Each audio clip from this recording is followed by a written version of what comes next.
vértebra torácica hacia la parte inferior, vamos a encontrar más o menos una altura importante entre D4 a D6 para un ligamento que lo fija a la columna vertebral, a la cara anterior de las vértebras, que es el ligamento vértebro-pericardio. Y luego tendremos también la base del corazón sobre la cual se apoya, por lo tanto el saco fibroso también va a tener una relación con el diafragma, ligamentos freno-pericárdios. Entonces, esta especie de elementos de fijación se va a continuar con los grandes vasos hacia la parte, disculpen que no se diga el puntero, hacia la parte superior. Los grandes vasos se continúa ahí la envoltura de este saco pericárdico. Ahora, si nosotros miramos los elementos que hemos descrito por sus caras, también tenemos que relacionar vasos y nervios. Si yo miro la cara anterior o pared anterior de este saco pericárdico, voy a encontrar las arterias que corresponden casi al 80% de la irrigación de esta estructura, el pericardio. Estamos hablando de la torácica medial. ¿Rama de quién es? ¿De quién es? ¿Ven? La memoria es cruel, se los dije hace un momento. Porque hace un momento hemos conversado con ellos y los he estrellado contra la pared. ¿Ah? Y no se acuerdan. De las subclavias. Hemos conversado. ¿Me he dicho? Pero te has contestado para adentro. Para afuera no. No te he escuchado. Si lo has dicho así, bueno, ya estoy viejo, estoy un poco solo. Bueno, entonces esta arteria es importante porque me va a dar casi un 80% de la irrigación, pero a través de ¿qué? De ramas pericárdico-tímicas, ¿no? Que son las anterosuperiores, pericárdico anteroinferior, segunda y tercera costilla, o pericárdica frénica, que son paralelas a la posición que tiene el nervio frénico. El nervio frénico entonces es una rama importante que lo tenemos que localizar en el sector lateral del saco pericárdico y es una estructura satélite, ¿no? A esta arteria pericárdica. Y luego la torácica medial, pues una vez que dado esa arteria, ingresa, ¿no? al estuche de los rectos, del músculo recto abdominal, y por ahí va a continuar su camino hacia el abdomen, pared abdominal anterior, y se anastomosa a nivel del tercio medio del recto abdominal con la epigástrica inferior, rama de la ilíaca externa. Entonces habrá una anastomosis, miren ustedes, desde la subclavia hasta la ilíaca interna, tanto del sistema arterial como del sistema venoso que corre junto con la arteria. Si miramos la cara posterior, está la aorta. La aorta es una arteria muy grande, ya lo han visto ustedes en el preparado. Y esta arteria aorta, a lo largo de la pared posterior del saco, va a dar pues, arterias que irrigan el esófago, ramas pericárdicas, ramas bronquiales, diafragmáticas, frénicas, todas ellas van a dar vascularización arterial al saco pericárdico. Y en la cara inferior, por supuesto, la arteria diafragmática inferior, rama también de la aorta. El drenaje venoso sigue lo mismo, el mismo territorio, pero vamos a ver que el sector posterior va al sistema ácidos. Ya hemos visto hoy día las formantes de ácidos y además de esas intercostales también tienen que ver este drenaje venoso del sistema esofágico. Y van a ir también, como mencionamos aquí, a la vena cava, directamente a la cava, ¿no? A la cava superior y a los troncos venosos brachiocefálicos. Muy bien, entonces será importante el saco pericárdico, por supuesto, porque va a traducir dolor. Si yo tengo algo en el corazón, un ventrículo derecho dilatado o un ventrículo izquierdo dilatado, comprime, va a presionar mucho más el pericardio y va a traducir dolor. Los dolores de insuficiencia cardíaca o de angina de pecho o de infarto agudo de miocardio, que es lo más agudo, podríamos nosotros tener un dolor rápidamente referido en el mismo territorio del nervio frénico. Por eso que el nervio frénico, la sensibilidad del dolor va a estar relacionado al dermatoma que tiene a nivel cervical, C3, C4, C5. Dolor en la región del hombro, la región pectoral, la región interescapular y puede irradiarse también al dermatoma hacia el vaso. ¿Qué otro nervio vamos a tener ahí? Pues nuestro amigo, ¿no? Que siempre nos acompaña por ahí, nervio vago, va a tener una relación importante en la parte superior del pericardio. Ahí van a haber receptores junto con la cúpula pleural que van a llevar información al bulbo raquídeo y podríamos tener también problemas centrales de inactivación de algunos núcleos dorsales del vago. Y por supuesto, todas las arterias que hemos visto en la irrigación llevan componente simpático. ¿Qué componente simpático? Pues ya sabemos del plexo carotídeo, ¿no? Para la rama de la carótida, para la rama de la subclavia, para la rama del plexo cervical, plexo cardíaco, plexo pulmonar. Todas las arterias con los plexos correspondientes llevan información sensitiva. ¿Entendido? Por eso es importante el saco pericárdico. Si nosotros abrimos el saco pericárdico, posiblemente vamos a mirar estructuras que están fijas en el sector superior y en el sector posterior. Y en eso se menciona los fondos de saco pericárdicos. Este es un esquema sobre la pared anterior del tórax en la cual yo puedo proyectar los sonidos, puedo auscultar los sonidos de las 4 válvulas que tiene el corazón sobre la pared del tórax. Por ejemplo, nosotros tenemos aquí que el corazón tiene una base donde están los grandes vasos y un vértice aquí en la punta del corazón. En este vértice que vemos aquí es este espacio de la válvula mitral o bicúspide. Es una válvula que comunica la aurícula izquierda con el ventrículo izquierdo. Y ahí se produce un ruido importante, muy grande, y se oculta en el quinto espacio intercostal a unos 7 centímetros por fuera de la línea esternal. Igual, paralelo a este mismo vértice, tenemos en la línea media esternal a este otro punto de la válvula. Si este es bicúspide mitral, aquí está la válvula tricúspide, cuarto espacio intercostal, línea esternal o pana esternal. El cierre de las válvulas auriculoventriculares, tricúspide y bicúspide van a dar el primer ruido cardíaco, el ruido de mayor intensidad. Y si están cerradas las válvulas auriculoventriculares, ¿qué pasará con las válvulas del pulmón y de la aorta? Arteria pulmonar y arteria aorta. ¿Qué estarán? ¿Por ahí? ¿Alguna opinión? Pues están pensando en sus notas de neuro, ¿no? Fallé, pero si la sabía. ¿Ah? La memoria, joven. Estarán abiertas, porque no pueden estar cerradas arriba y abajo. Explotaría el corazón. Cierre de las válvulas auriculoventriculares, apertura de la válvula sigmoidea aórtica y pulmonar.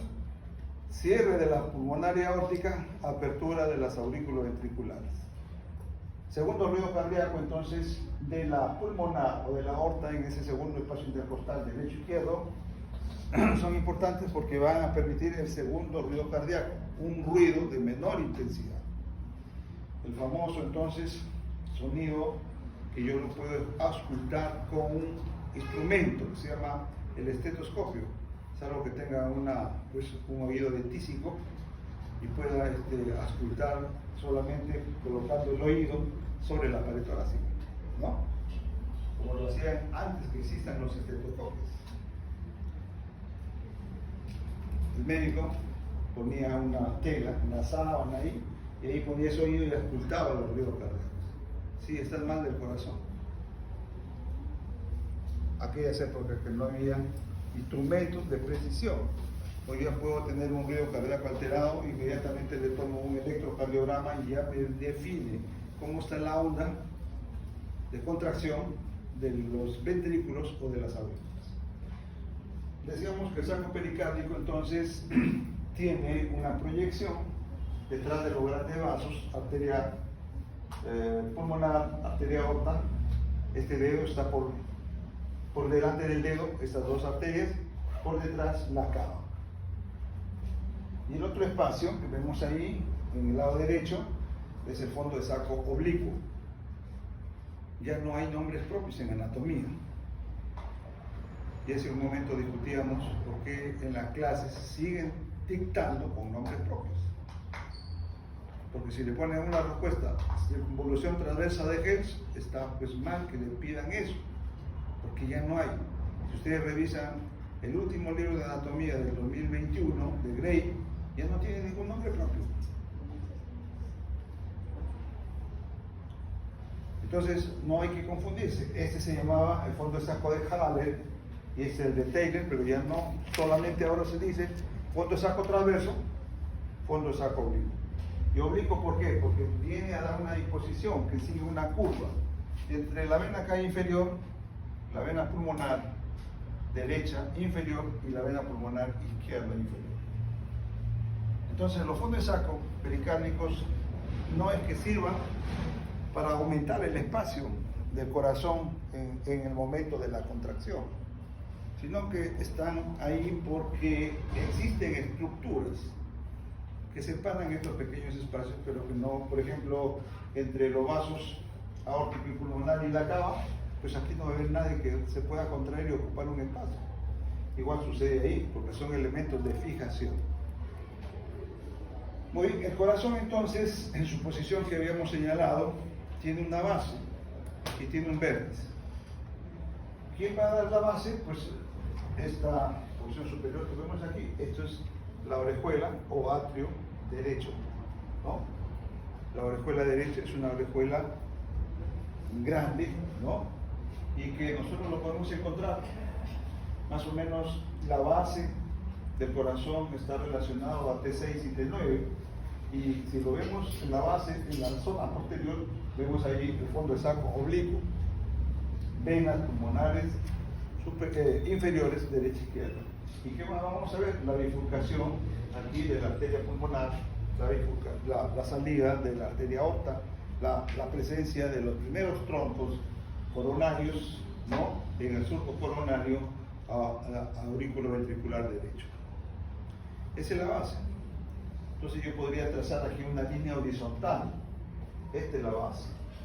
Una línea diagonal que venga más o menos al quinto espacio intercostal a 9 centímetros de la línea medio esternal para ubicar el vértice del corazón. Entonces, este corazón pues tiene en esta disposición unos diámetros. Ese diámetro oblicuo de la base al vértice no es un diámetro vertical, es un diámetro oblicuo o diagonal. ¿Cuánto mide? 12 centímetros. El diámetro transverso de lado a lado, 8 a 9, y el grosor o el espesor del corazón o diámetro anterior posterior, 8 centímetros. El peso del corazón está determinado pues, por factores propios de la persona. Puede medir usted 2 metros y pesar 100 kilos, ¿no? Tendrá un corazón por ahí un poquito más grande, no de tejido cardíaco, de repente tejido graso, la grasa del corazón. O puede ser usted una persona, hombre o mujer, de menor talla, 1,30, ahí de 1,30 acá, ¿no? Chaparritas. 1,50, 1,60, 1,70, hace posible que yo tenga un porcentaje de la masa muscular y de la masa cardíaca, músculo cardíaco. Entonces, son factores relacionados al sexo, a los grupos etarios, a las razas, etc. No es que quiere decir que el corazón de la mujer es más pequeñito, que no quiere a nadie, ¿no? O que el corazón sea más grande que el hombre y que quiera mucho, no sé. De todo. Pero en este lado derecho, cuando yo abro el pericardio, siempre voy a encontrar aurícula derecha, ventrículo derecho, ¿entendido? Y sobre la aurícula derecha y ventrículo existe este surco, aurículo ventricular derecho, donde está ocupada la arteria coronaria derecha. ¿Qué voy a ver? Al corazón izquierdo lo voy a ver detrás, ¿eh? Esta es la pulmonar, o sea, detrás de la pulmonar, aurícula izquierda, ventrículo izquierdo, surco aurículo ventricular izquierdo, donde aparece esta arteria, ¿no? esta arteria que aparece aquí, interventricular anterior. Entonces, esa es la posición que yo debo mirar. Y cuando tengamos que abrir el corazón, tengo que tener la misma precaución de observar. Porque si no, puedo decir, no, este es aurícula izquierda o ventrículo izquierdo, cuando no es lo correcto. Muy bien, una vez que nosotros abrimos al corazón, esto antes que vayamos a la apertura, el esqueleto fibroso del corazón. Las aurículas, que es tejido muscular, así como los ventrículos, músculo auricular, músculo ventricular, derecho e izquierdo, no están pues flotando, sino que están anclados a un sistema de colágeno. Es un colágeno denso, un colágeno duro. Se le llama, por eso, el esqueleto fibroso del corazón. Y este esqueleto está relacionado a los sistemas valvulares. Aquí en azul está el anillo fibroso de la válvula tricúspide, aquí en rojo de la bicúspide, en rojo de la aorta, sigmoidea aórtica, y en azul también sigmoidea pulmonar. Este es un esquema también del último libro de Gray, 2 tomos, que nos muestra cómo los tejidos colágenos van a dar la implantación a estos músculos y van a dar la forma al corazón. No es que el corazón esté aplastado totalmente, no, tiene una forma, ¿no?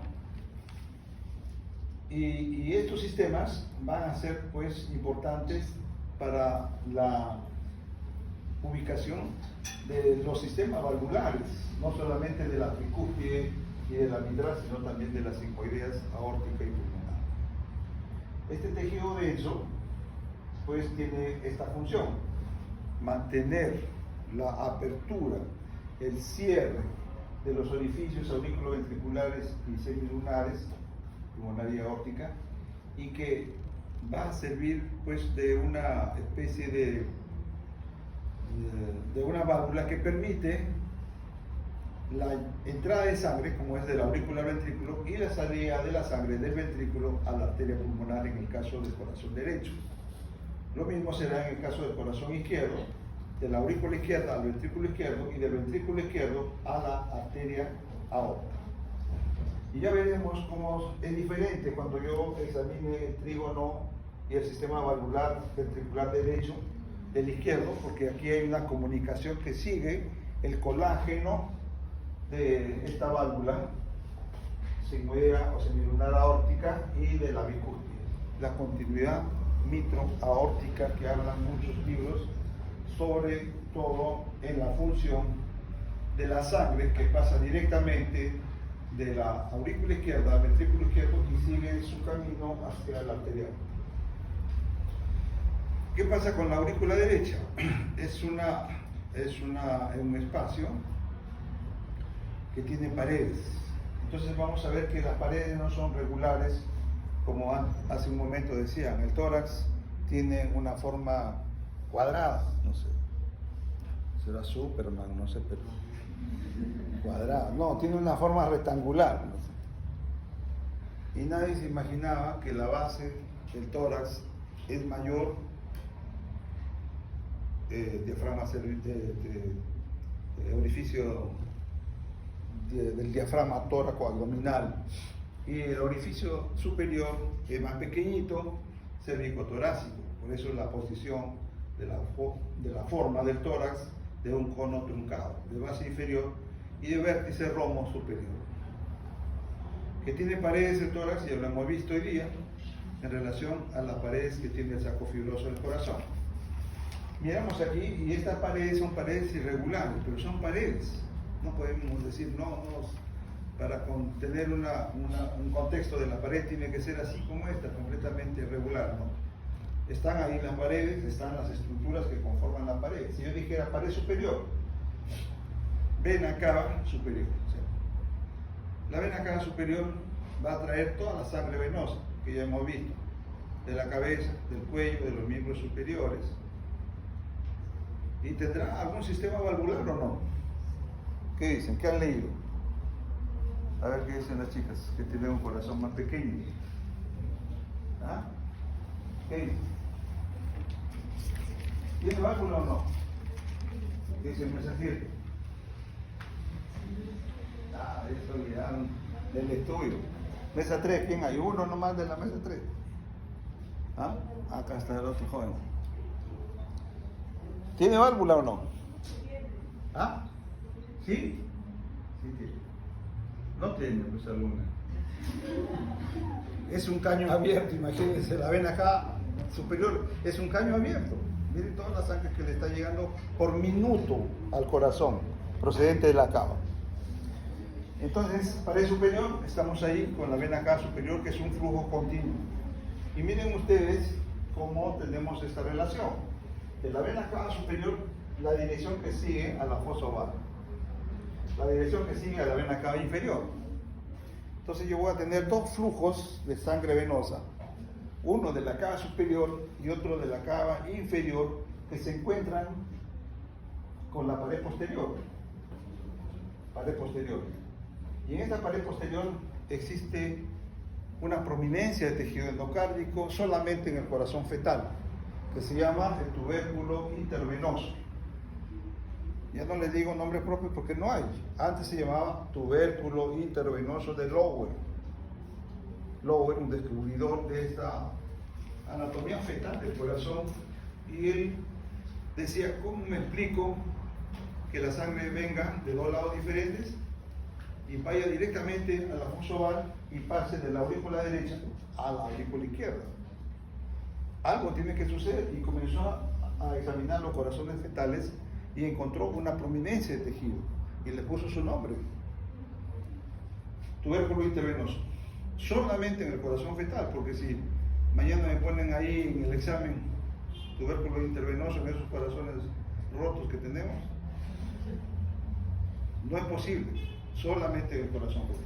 Bueno, la pared anterior viene a ser esta superficie de delante de la válvula tricúspide, anterior, posterior, lateral, la parte de la orejuela, y medial, el tabique que separa las dos aurículas.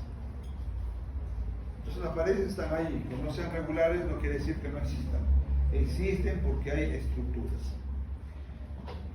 La vena cava inferior, ¿tendrá válvula o no? ¿Qué dice? ¿Ah? Mesa 1 tampoco está, ¿no? Ya se fueron decepcionadas de la nota. ¿Qué dices, joven? ¿Tiene o no tiene? Sí tiene. ¿Cómo se llama la válvula? Válvula de la vena cava inferior. Porque antiguamente se llamaba la válvula de Eustaquio. Eustaquio, otro anatomista, ¿no? Entonces, la presión de la cava inferior va a ser mayor. Ustedes han visto hoy día en el cadáver la vena cava inferior, tremendo tubo. La vena cava superior también tiene su diámetro, pero es menor. Entonces no puede venir a una presión importante, sino que tiene que ser controlado, y lo controla la válvula de la cava inferior. Antiguamente se llamaba válvula de Eustaquio, ahora solamente referencial, porque ya no sabemos que no hay nombre propio. Entonces esta válvula en el corazón fetal presenta una lámina, así, ¿ven? Como está mi mano, una lámina que se llamaba también con nombre propio, el tendón de Todar, otro anatomista, Todar. Pero este es un repliegue, que como una meseta lleva el flujo de sangre hacia el tubérculo intervenoso y luego a la fosa oval. Existe en el corazón fetal, no en el corazón del adulto. Muy bien.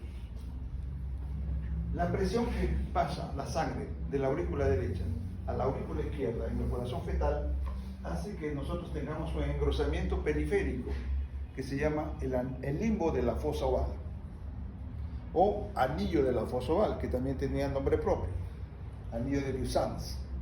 Ahora se llama solamente limbo de la fosa oval. Muy bien. ¿Y por qué pasaba la sangre de la aurícula derecha al ventrículo derecho? ¿Cuál es la razón? ¿Ah? Vamos. Piensa un poquito. ¿Qué dices? Dime algo. Engáñame. Sencillamente porque no funciona el pulmón del feto. ¿Quién es el pulmón del feto? ¿Ah? La placenta, pues la placenta. Por eso que el niño, cuando nace, le cortan, le ligan los vasos de la placenta, porque si no va a complicarse con el retorno venoso. Por eso que está aquí, por eso que hay una comunicación interauricular.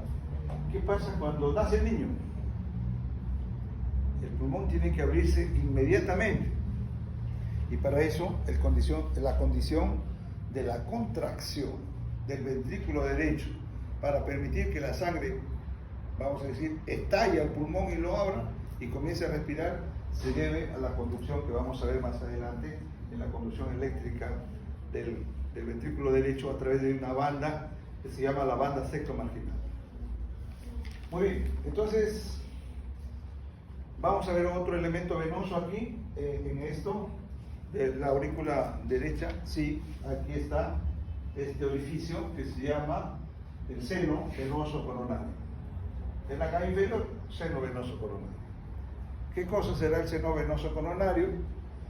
Es una vena que ha juntado toda la circulación venosa del corazón y lo lleva nuevamente a la aurícula derecha. Orificios de drenaje del corazón. Este seno venoso coronario. Y si es una vena que está llegando a la aurícula derecha, también tiene un sistema valvular. Válvula, entonces, del seno venoso coronario, antiguamente llamada válvula de Tevesi.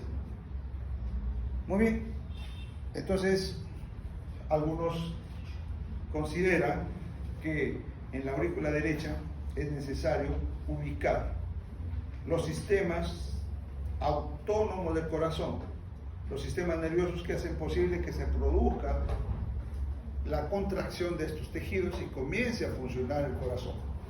Y aquí tenemos uno, debajo de la desembocadura del nódulo sinoatrial, el nodo sinoatrial. Este nodo es el marcapaso del corazón, es el que le da vida a este feto. Ya ustedes se sacaron 20 en biología, ¿no? ¿A qué edad comienza a funcionar el corazón? No te asustes. ¿Ah? ¿No sabes? ¿Ya acabaron el biología? No, todavía no llego. A ver, por ahí. ¿Qué? No te escucho. Grita. Quinta a sexta semana. ¿Otra opinión por ahí? Tercera semana de vida intrauterina. Tercera semana. Comienza a latir el botón del sino atrial. ¿Se parará o no? No se puede parar. Si se para ese nodo, si no le lleva corriente, se muere el niño. Nace y muere con la persona. ¿Y por qué se le llama el marcapaso? Porque tiene una frecuencia entre 60 a 80 latidos por minuto. Lo encuentro en la desembocadura de la vena cava superior, en la pared posterior, pegado a la pared posterior. Y luego tengo otro nodo acá, el nodo auriculoventricular. Y ya este nodo no tiene la propiedad de poder hacer la misma frecuencia del sinoatrial. Será entre 40 a 60 latidos por minuto. Pero tengamos que recordar que cómo pasó la corriente eléctrica del sinoatrial a la auriculoventricular. ¿Cómo pasaría? ¿Habrán cables que lo conecten o no? Tiene que haber cables que lo conecten, pues. Por sí solo no camina la corriente eléctrica. Entonces van a haber los llamados sistemas internodales. uno en la pared anterior, otro en la pared posterior, ¿ya? Y otro en la zona media, que hacen posible que la corriente eléctrica vaya del nodo sinoatrial a la aurícula ventricular y este propase a la de His, que está en el tabique interventricular, rama derecha, rama izquierda, fibra de Purkinje, y ya va a toda la pared de los ventrículos. Muy bien, entonces 12 elementos que tenemos que reconocer en la aurícula derecha. Pero tienen que reconocerlos. Mañana su profesor, no, pero falta esto, profesor, falta esto. ¿Dónde está? Si ustedes no hablan, no preguntan, no saben nada en el momento de la práctica, ¿qué les van a enseñar? El profesor se duerme y se queda ahí sin decirle nada. Muy bien, esta es una imagen también de uno de los últimos libros de disección cadavérica en humanos. Miren la orejuela derecha, que nos habíamos olvidado de mencionarlos aquí, vamos a regresar. Orejuela derecha, si yo lo abro, tengo estos músculos, cantidad de músculos. ¿Cómo se llaman? Músculos pectíneos. ¿Y para qué sirven? Para la contracción de la pared lateral de la aurícula derecha. Muy bien, vamos a regresar aquí, porque estábamos mirando esta línea, olvidé decirles, que separa la porción rugosa de la aurícula en la orejuela de la otra porción que vemos acá, que es lisa.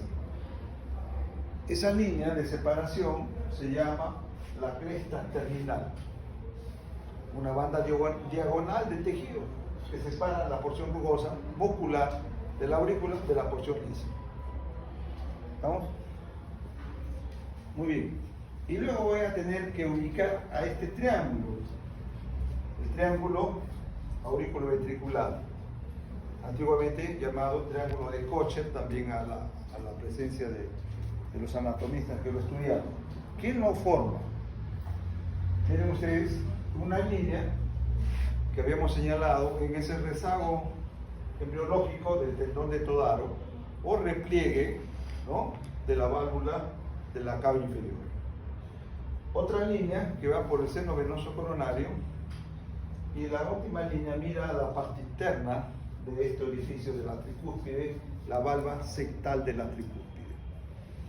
Ese es el triángulo auriculoventricular o triángulo de Kocher, que en su vértice inferior permite ubicar al nodo auriculoventricular, segundo elemento del sistema nodal del corazón. Aquí lo podemos mirar igual. El orificio de la válvula tricúspide, vemos aquí esta valva, la valva septal o valva interna. Vamos a ver una valva anterior y otra valva posterior, tres valvas tricúspides. Estas valvas, para que se abran y se cierren, ¿qué tiene que pasar? Tiene que haber una contracción de los músculos ventriculares. ¿Y cuáles son? Ellos, los llamados pilares o músculos de primer orden. Si hay tres valvas, habrá tres músculos: pilar anterior, pilar posterior, pilar septal. La contracción hace que la unión entre la valva y el músculo se produce por unos hilos que se llaman las cuerdas tendinosas. Lo van a jalar, la contracción lo jala, abre la válvula.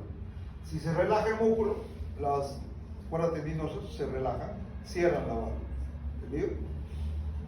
Muy bien. En esa otra lámina son lo mismo que ya habíamos señalado. Aquí está la valva septal de la tricúspide, es el seno venoso coronario. Entonces vamos a mirar ahora el ventrículo izquierdo. Tenemos aquí en esta diapositiva, tenemos aquí la válvula aurículo-ventricular, válvula aurículo-ventricular derecha, izquierda, tricúspide y mitral. Aquí habíamos dicho las tres valvas, la valva septal, la valva posterior y la valva anterior. Aquí en la bicúspide, en el lado izquierdo, solamente una valva posterior y otra valva anterior. Aquí están abiertas las aurículo-ventriculares, ¿Qué tienen que estar? Tienen que estar cerradas las sigmoideas. Entonces vamos a encontrar aquí a esta sigmoidea pulmonar, allá arriba, con 3 valvas, una derecha, otra izquierda y una anterior. La sigmoidea aórtica con 3 valvas también, una derecha, otra izquierda y una posterior. Las válvulas sigmoideas tienen un sistema de cierre enérgico por la presencia de un colágeno que está en el vértice de cada válvula, que se llama el nódulo de la arteria pulmonar, antiguamente conocido como nódulo de Morgani, o el nódulo de la arteria aorta, sigmoidea aórtica, conocida antiguamente también como el nódulo de Arancio. Son sistemas nodales de tejido colágeno que permiten que una vez que la sangre salió por la pulmonar, ya no pueda regresar al ventrículo derecho, o la sangre que salió por la aorta ya no pueda regresar al ventrículo izquierdo, porque si hay insuficiencia y hay retorno de sangre, ¿qué va a producir? Una sobrecarga, ¿no? Despierten a su compañera que se ha quedado dormida. Ya terminamos la clase. ¿Ah? Estaba roncando y estaba diciendo incoherencia.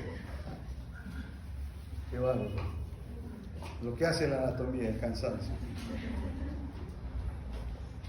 Eso porque estudia poco, pues. Si yo estudiara 20 horas, ya estaría tranquilo, me duermo cansado, ¿no? ¿Qué dices? ¿Has experimentado el estudio fuerte ahora conmigo o no? Claro. Mesa 4 ha sufrido. Ahora va a sufrir la mesa 4 de este grupo. La mesa 3 ya sufrió. Después la 5. ¿No? Van a venir con ojeras el día sábado. Hay que entender entonces el sistema de apertura y cierre, como lo ven acá.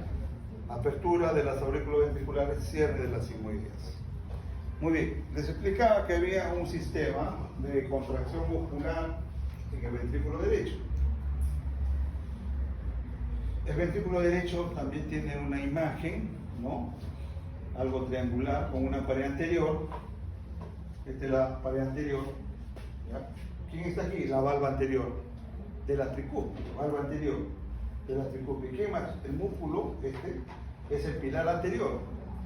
Músculo papilar anterior o pilar anterior o de primer orden.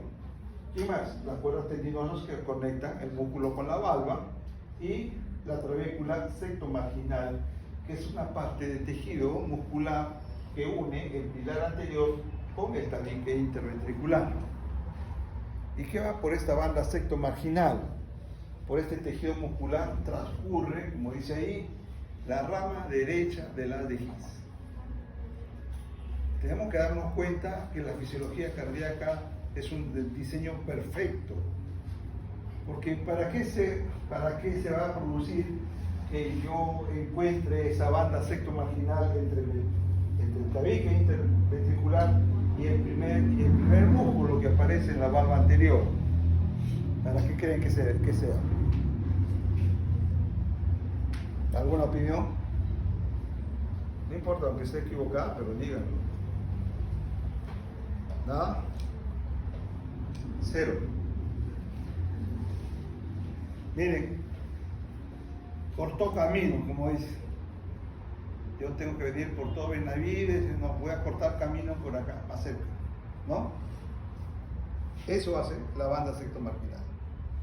Porque si el tabique interventricular con el dehisce estuviera aquí y recién en la parte distal se ramificara para dar la fibra de Purkinje, miren cuánto tardaría en la contracción del ventrículo. ¿Para qué? Para que me saque la sangre del ventrículo a la arteria pulmonar. ¿Y qué quiero? Que ese niño cuando nazca se produzca inmediatamente la apertura de la arteria pulmonar y la apertura del pulmón y que el niño respire. Por eso que este camino corto de la banda septomarginal es importantísimo, porque la corriente eléctrica pasó, contrajo al ventrículo derecho y abre a la arteria pulmonar. El niño respira. ¿Entendido? Mecanismo importante en la conducción eléctrica y en la fisiología de funcionar los pulmones después del nacimiento. Porque no existe en el lado izquierdo, en el lado derecho, esta banda septomarginal. Habrá una pared posterior, por supuesto, la valva posterior, es la misma hoja, hacia atrás, el pilar posterior y las cuerdas tendinosas. Habrá una pared sectal, que lo vemos aquí, pequeñita, músculo papilar sectal o interno, con su valva y sus cuerdas tendinosas. Y además, en el lado de la pared sectal, encontramos una estructura que se llama aquí el tabique interventricular. Por debajo de esta valva, por encima de esta valva sectal, una prominencia de tejido que se llama la cresta supraventricular, más este músculo sectal. Son las tres estructuras que dividen esta cámara donde está llegando la sangre, cámara venosa de llegada, de la cámara venosa de salida, o cono o infundíbulo de la arteria pulmonar. ¿Está bien? Si entienden, bien. Si no, el próximo año estamos aquí a la misma hora. ¿Vio? Podemos repetir porque nos gusta la anatomía, ¿o no? ¿No? No les gusta la anatomía, tan bonito que es. Yo viví enamorado de la anatomía desde que estaba en tercer año de secundaria. Y algún día dije, voy a dictar anatomía. ¿Ah? Mi profesor de anatomía era un médico, un cirujano pediatra, que dominaba la anatomía de repente más que yo. Yo no sé mucho, ahí un poquito. Y cuando fui alumno, concursé en el cuarto año de medicina a una cátedra de ayudantías y me gané esta ayudantía en la universidad. Estamos hablando del año 80. Ustedes no estaban ni en proyecto de nacimiento. ¿En qué óvulo estaría escondido? Y además que enseño otra cátedra, siempre tengo un poquito de tiempo porque esto me apasiona, la anatomía. Y ahí estamos hasta ahora, no sé hasta cuándo, pero ahí seguiremos. ¿Han entendido las paredes? Porque mañana en el cadáver lo tienen que mirar, tienen que identificar. Muy bien, seguimos. Aquí tenemos entonces a más grande, este es un corazón de los que tenemos aquí en la cátedra. Estos son los pilares: pilar anterior, pilar posterior, pilar sectal, cresta supraventricular, tabique interventricular. Y aquí está el cono de la arteria pulmonar o infundíbulo, y esto es la arteria pulmonar con sus valvas. ¿Ya? Y aquí cada valva tiene como una semiluna, como lo ven acá. Entonces la sangre, cuando salió, lo que pueda retornar ocupa estos como paracaídas. No debe regresar al ventrículo derecho. Los músculos papilares entonces son importantes porque conectados a través de las cuerdas tendinosas van a actuar sobre las valvas y los van a abrir o a cerrar por la contracción o la relajación. Y aquí está esta banda, esta es la banda septomarginal, que pasa a través de este músculo papilar de primer orden o pilar anterior directamente al ventrículo. Ahí lo miramos igual, este es el pilar sectal, ¿verdad? A veces es muy prominente el pilar sectal. Algunos le pusieron un nombre también, de acuerdo al anatomista que lo estudió. El músculo de Lancisi, por ejemplo, se llamaba ese músculo pilar sectal. Y aquí está esta banda septomarginal o banda moderadora o fascículo arqueado o bandeleta osiforme, tiene varios nombres, pero nos quedamos con banda septomarginal.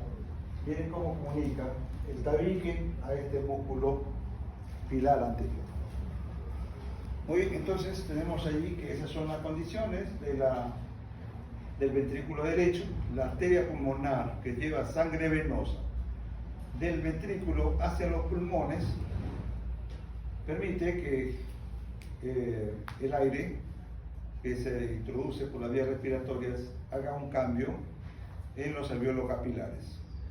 Ahí lo transforma, la salida del anhídrido carbónico, le trae el oxígeno, lo transforma en sangre arterial. Esta sangre arterial, que va a ser sacada de los pulmones por las venas pulmonares, ¿a dónde llega? ¿A dónde llegará? A la aurícula izquierda. ¿Sí? 4 venas pulmonares, 2 derechas, 2 izquierdas, una superior, otra inferior. ¿Entendido? Entonces llegaron a la aurícula izquierda. ¿Y qué vamos a tener aquí en la aurícula izquierda? También tenemos, igual que la derecha, las mismas paredes, pero las referencias anatómicas son otras, ¿no? En la pared superior, ¿quién estará? Pues estará aquí la desembocadura de las 4 venas pulmonares. Si yo miro, la pared inferior es el orificio de la válvula tricúspide. Si miro la pared anterior, es la pared anterior, el tronco, donde está superpuesto la arteria pulmonar y la arteria aorta. Medial, ya sabemos que es el tabique interventricular o interauricular en el caso de la aurícula, donde voy a mirar la fosa oval ahora por la cara interna, por la cara de la aurícula izquierda. Y la pared lateral es esta orejuela. La orejuela izquierda es más pequeña y si yo lo abro para mirar los músculos pectíneos, son muy rudimentarios, muy delgados y muy atrofiados. Por eso es que la sangre arterial no tiene esa capacidad de contracción que tiene la aurícula derecha, por la orejuela derecha donde están la cantidad de músculos pectíneos. Aquí no hay. Por lo tanto, yo debo entender que la sangre que llegó a la aurícula tiene que pasar inmediatamente al ventrículo izquierdo y a la arteria aorta, para ir a tener pues que salir. Pero ¿por qué nosotros tenemos que mirar aquí? Vamos a observar el corte del ventrículo derecho. Miren ustedes el grosor del ventrículo izquierdo, el grosor del ventrículo izquierdo, comparado con el derecho. ¿Por qué es más grueso el ventrículo derecho? Perdón, el izquierdo que el derecho. ¿Por qué razón? ¿Nadie? Nadie da nada, ni un sol. ¿Delegado no está? ¿El delegado?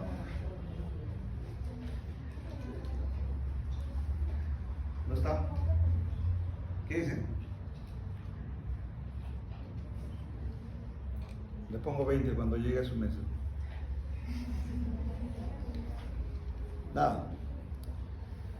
Si ustedes han estudiado, o no sé si han estudiado, les falta estudiar la histología de la vena y de la arteria. ¿Qué diferencia hay? ¿Qué tiene la arteria que no tiene la vena? ¿Ah? Nada, cero. Esa capa elástica que tiene la arteria no lo tiene la vena. Entonces, para vencer un elástico, ¿qué tiene que ser? Fuerza, pues, ¿no? Tiene que haber más fuerza de contracción. Y para vencer la resistencia de la arteria aorta, que ya tiene tejido elástico, esta pared se tiene que esforzar más. 3 veces más que el ventrículo derecho, por lo tanto, se hipertrofia y es una hipertrofia fisiológica, no es que sea un corazón que está en mal estado, no. El ventrículo izquierdo va a ser de mayor grosor porque tiene que vencer la resistencia de la capa elástica de la corona, de la aorta. Muy bien, ¿qué más vamos a encontrar? Pues encontramos las valvas, las cuerdas tendinosas, pilar posterior, pilar anterior, rama izquierda de la dejís, la fibra de Purkinje. Pero aquí ya no hay cámara de llegada ni de salida, solamente aquí está este espacio entre el sistema valvular y miren, está arriba la arteria aorta. Sale por un mismo camino, no hay algo que se detenga ahí. Y por eso es importante el ventrículo izquierdo. ¿Cuáles son las primeras ramas que se originan de la arteria aorta? ¿Quién me puede decir? ¿Ah?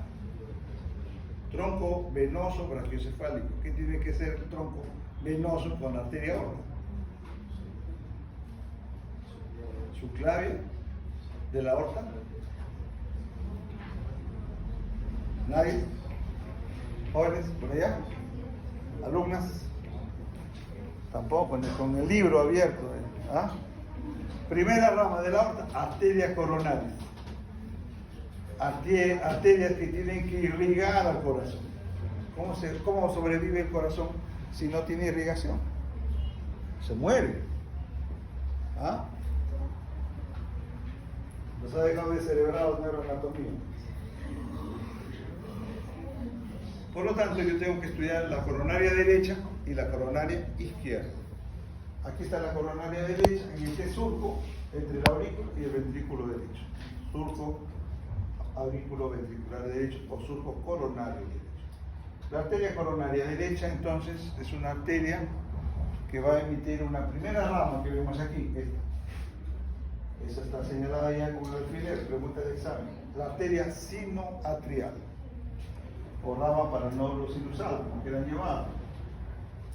De una población de 100 personas, 60 van a tener a esta rama. 40 no lo pueden tener, puede ser que nazca de la coronaria izquierda. ¿A dónde va esta rama? Al marcapaso del corazón, al nódulo sinoatrial. O sea que nuestro corazón comienza a latir, comienza a tener estimulación del nódulo sinoatrial, porque esa arteria le está llevando sangre al tejido nervioso. Es tejido nervioso, ¿eh? Muy bien, primera rama. Segunda rama es esta arteria que va al margen derecho del ventrículo, arteria marginal derecha. ¿Entendido? Esta arteria marginal derecha, como vemos ahí, va a ir por el borde hasta la punta del corazón, hasta el vértice del corazón. Y ahí se van a anastomosar con unas ramas interventriculares que corresponden a la coronaria izquierda. Segunda rama. Y luego vamos a tener que girar al corazón para mirarlo un poco posterior, como lo vemos en esta diapositiva, y encuentro aquí a la coronaria derecha, que de diagonal se hace horizontal para dar esta arteria que se llama la interventricular posterior.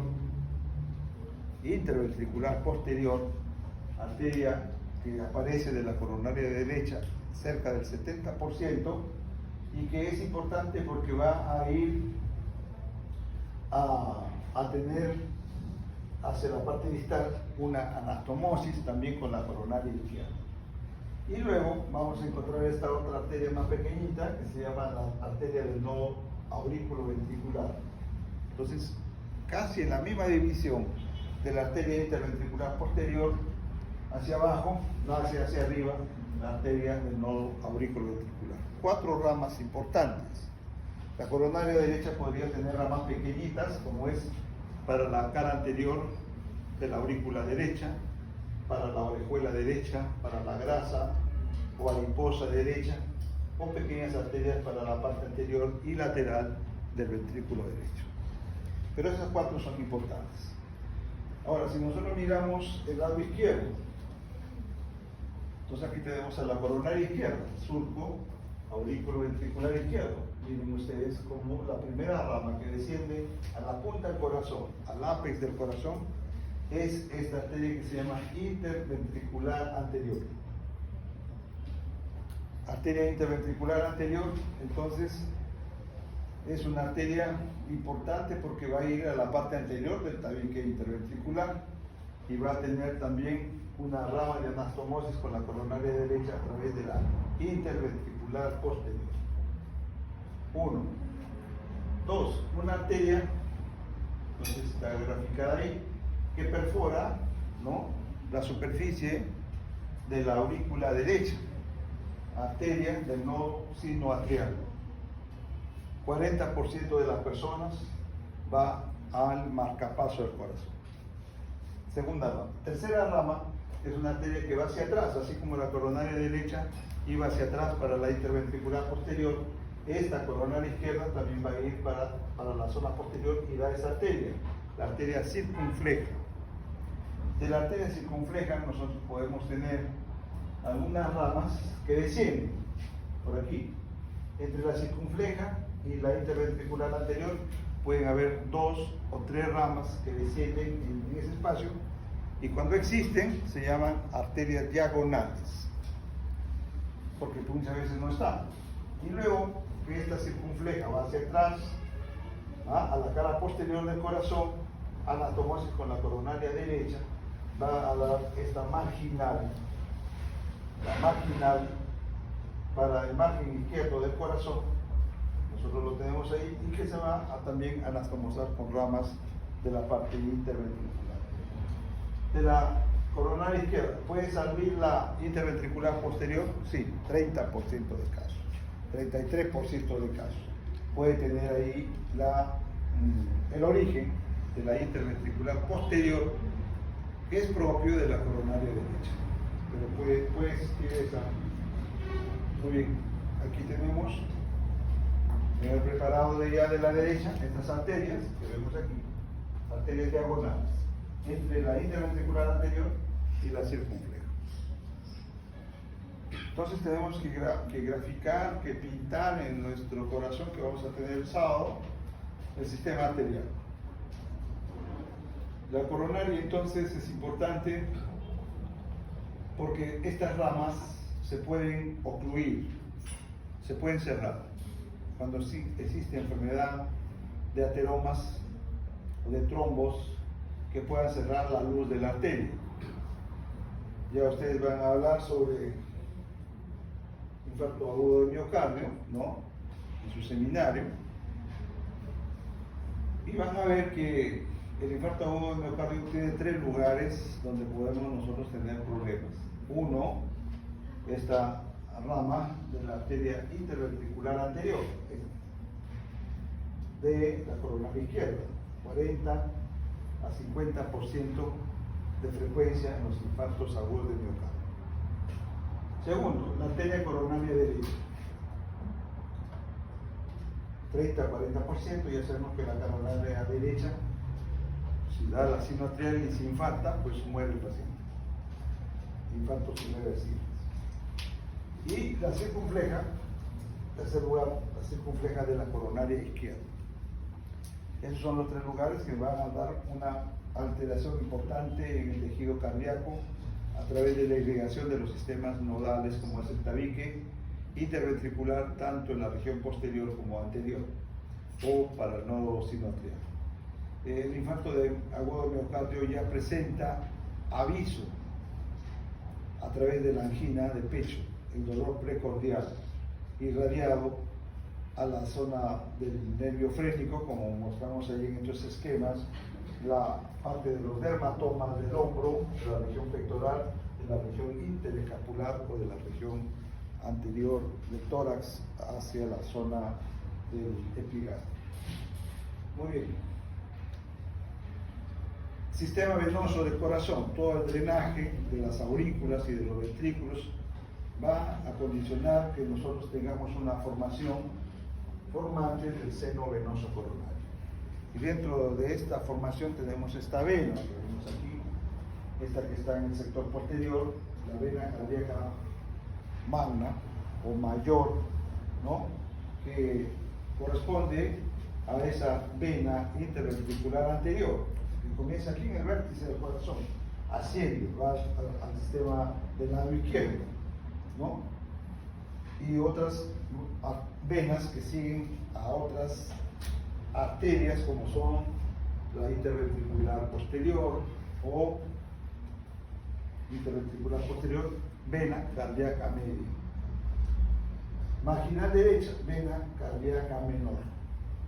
Son las venas de mayor calibre que van a ir al seno venoso coronario. Y una vena muy pequeñita que lo ven ahí, esta delgadita, que viene de la parte auricular, la vena oblicua de la aurícula.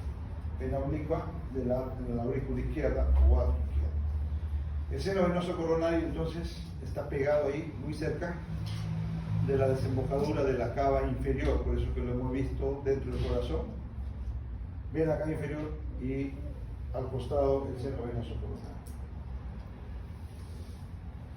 Y este es el sistema nodal. Miren ustedes el nodo sinoatrial, el nodo auriculoventricular, la de His, la rama izquierda y la rama derecha. Entonces se interconectan por estos fascículos internodales, anterior, medio y posterior. Y hay uno que es una banda que va hacia el lado izquierdo, para encontrarse de repente con esa fibra del Purkinje del ventrículo izquierdo. En la literatura refieren que es muy escaso, casi no sé la frecuencia, pero si existe en algún momento y el infarto agudo sea recuperable, podría tener un estímulo esa rama. ¿Qué pasó si el corazón deja de latir y no funciona ni el sinoatrial ni el auriculoventricular?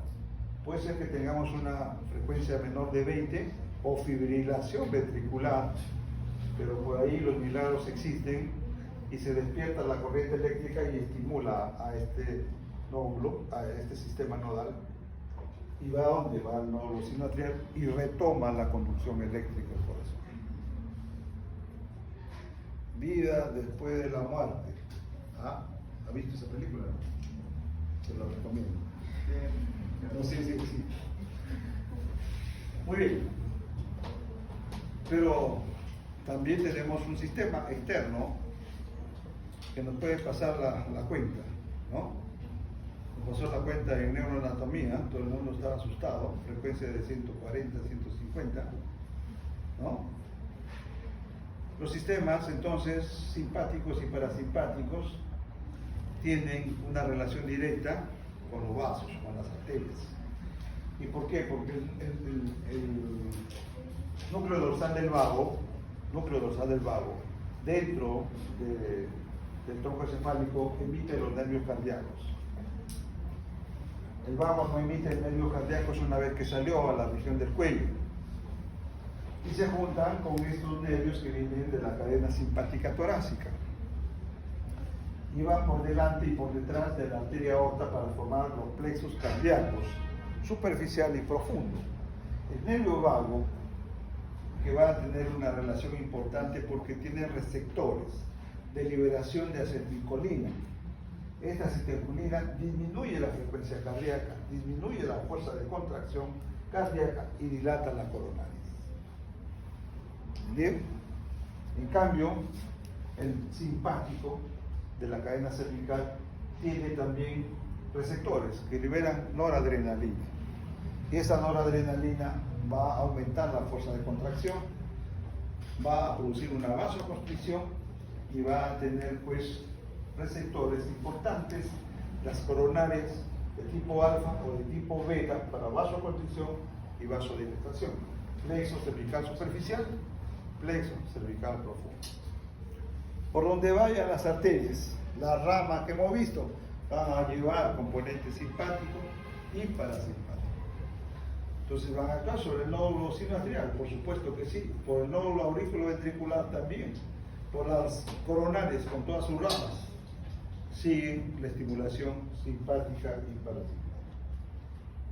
Y por último, el corazón tiene un drenaje linfático. Entonces habrá una parte del ventrículo izquierdo con su tronco linfático, tronco izquierdo coronario, ventrículo derecho también con su tronco, ¿no? Y estos van a ir a la base del corazón y ahí se juntan con los linfáticos del pulmón y van a formar estos troncos, tronco broncomediastínico izquierdo al ángulo yúgulo subclavio izquierdo, tronco broncomediastínico derecho al ángulo yúgulo subclavio derecho posterior a lo que es el conducto torácico y a la gran vena linfática. Entonces la linfa termina en el sistema venoso, así como termina la linfa de la cabeza, del cuello, gran vena linfática, o de los miembros inferiores, pelvis y abdomen, a través del conducto torácico. Esto es el resumen de resumen, alumnos. ¿Ah? Podríamos hablar horas y horas del corazón. El resto se lo dejo a ustedes. Muy bien.